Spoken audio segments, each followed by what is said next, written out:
ভাবুন, আপনার জীবনের সবচেয়ে বড় স্বপ্ন।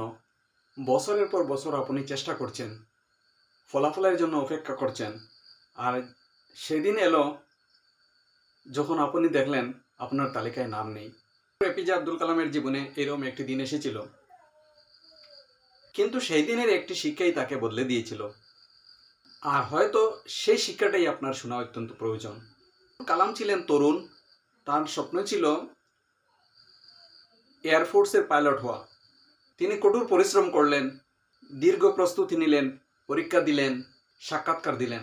সব কিছু শেষ হওয়ার পর তিনি অপেক্ষা করছিলেন ফলাফলের জন্য।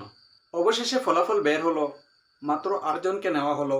কালাম তালিকার দিকে তাকালেন একবার, দুইবার, তিনবার, কিন্তু তার নাম সেখানে ছিল না। পরে তিনি জানতে পারলেন তার নাম ছিল 9ম স্থানে, মাত্র একটি স্টেপ দূরে, একটি সংখ্যা দূরে, একটি স্থান দূরে। তার বহুদিনের স্বপ্ন ভেঙে গেল। সেই মুহূর্তে তিনি ভিতর থেকে একদম ভেঙে পড়েছিলেন, কারণ সেইগুলি হৃদয়ের ভিতরে নীরব শূন্যতা তৈরি করে। কিন্তু আশ্চর্যের বিষয় হলো, বছর কয়েক পরে কালাম বুঝতে পেরেছিলেন সেদিন তিনি আসলে হারেননি, তিনি শুধু অন্য একটি পথে যাচ্ছিলেন। আমরা জীবনে অনেক কিছু হারাই, কোনো চাকরি, কোনো সুযোগ, কোনো সম্পর্ক, কোনো স্বপ্ন, আর তখন মনে হয় সব শেষ।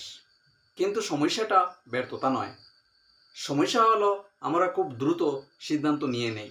আমরা একটি দিনের ঘটনা দিয়ে পুরো জীবনের বিচার করি, কিন্তু জীবন কখনো একদিনের গল্প নয়। হয়তো আপনার একটি দরজা বন্ধ, কিন্তু আপনাকে অন্য একটি দরজার দিকে নিয়ে যাচ্ছে, যাহা আপনি কল্পনাই করতে পারছেন না। কালাম যদি সেই দিন বিমান বাহিনীর পাইলট হয়ে যেতেন, তাহলে হয়তো তাকে পুরো পৃথিবী অন্য নামে চিনত বা চিনতেই পারতো না। তাই আজ যদি আপনার কোনো স্বপ্ন ভেঙে যায়, তাহলে আপনি একটি কথা মনে রাখবেন, আপনি হয়তো এখনো গল্পের শেষ পাতায় পৌঁছাননি। হয়তো আপনি এমন একটি অধ্যায়ে আছেন যার অর্থ বুঝতে পারছেন না। ডক্টর এপিজে আব্দুল কালামের জীবন আমাদের শেখায়, সব হারানোর সুযোগ কঠিন নয়, কিছু সুযোগ হারিয়ে যায় তো আপনাকে আপনার সঠিক পথে পৌঁছানোর জন্য।